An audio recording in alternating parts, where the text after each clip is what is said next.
Bueno, yo voy a hablar de la problemática actual. La problemática actual son los residuos peligrosos.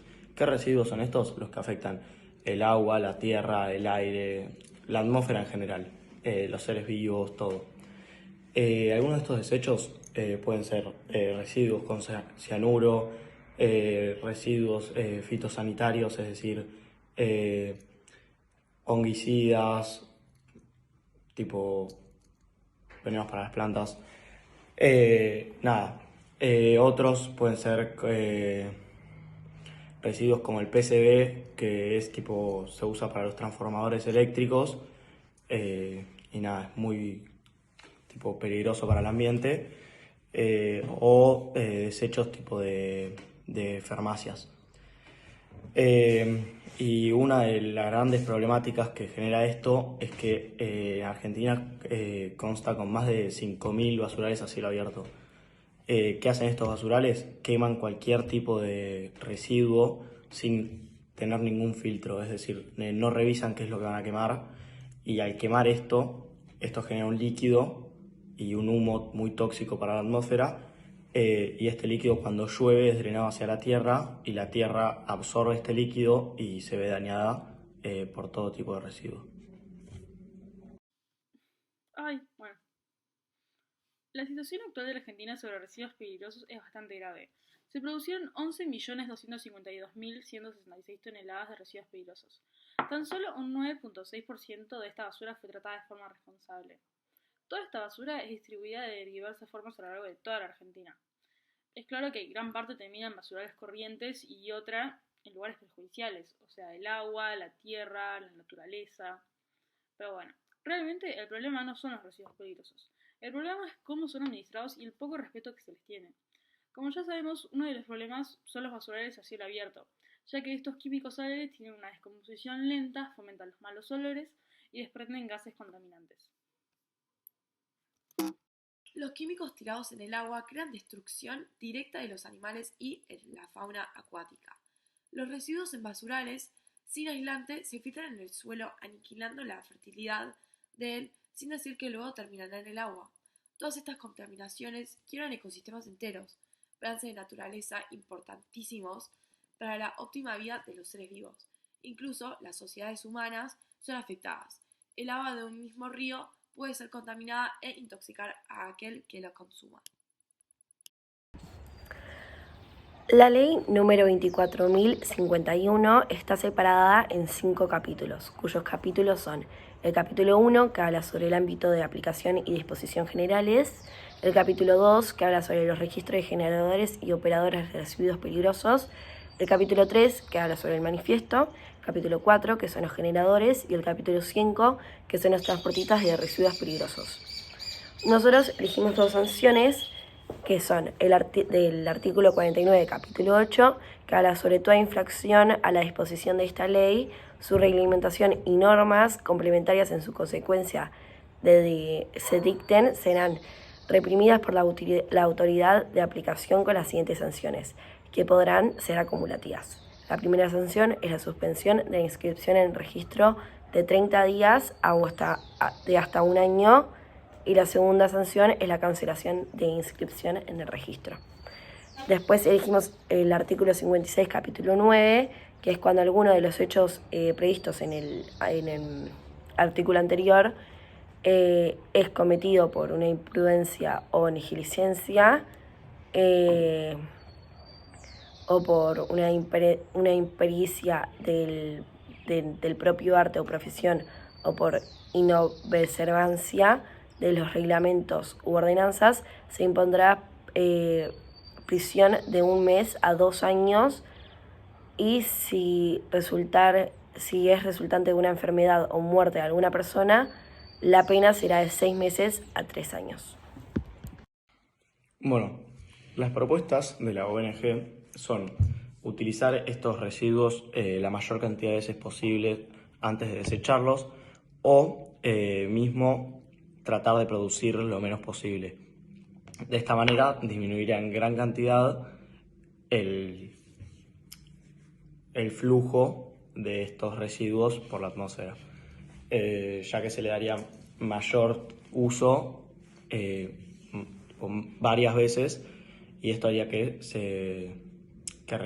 reduzca la cantidad de producción. Y para que se cumpla esto, ¿qué se hace? Hay una ley que lo que hace es que todos los que transportan, generan o llevan a la disposición final de los residuos peligrosos, estos residuos se tienen que inscribir en un lugar donde el Ministerio de Ambiente controla todo lo que hacen con este tipo de residuos, a dónde son transportados, cómo son transportados, cantidades y todo eso. Entonces tienen un control sobre todo residuo para saber a dónde están yendo y que no terminen en estos basurales que son los que después generan esta contaminación tan grande. Tenemos como jurisprudencia el caso de Norma Inés Orellano, persona que fue imputada por violar la ley 24051. Esta ley nos habla de la prohibición de las sustancias dañinas en las empresas que luego serán residuos peligrosos despojados de forma irresponsable. Esta ley puede crear una pena máxima de 25 años en caso de muerte por los mismos residuos. El crimen de este caso presenta a Xiomara Creapin, una menor de tan solo 3 años, que fue intoxicada con plomo debido a la fábrica de la imputada. Partiendo de Ceres, fue trasladada al Hospital de Niños de la ciudad. Por suerte, se inició una investigación en la que se supo cómo los habitantes ilegales del predio eran constantemente partícipes de intoxicaciones debido a la abandonada fábrica. La fábrica de baterías fue abandonada en el año 2017. Luego de su partida, lo único que dejó fueron materiales primarios, industriales y sumamente tóxicos. La investigación llegó a la conclusión limpia que La investigación llegó a la conclusión limpia que la zona no es apta para ser habilitada por considerarse de riesgo ambiental y peligro sanitario. No solo se encontró material tóxico en el agua, sino que toda la zona se encontraba contaminada.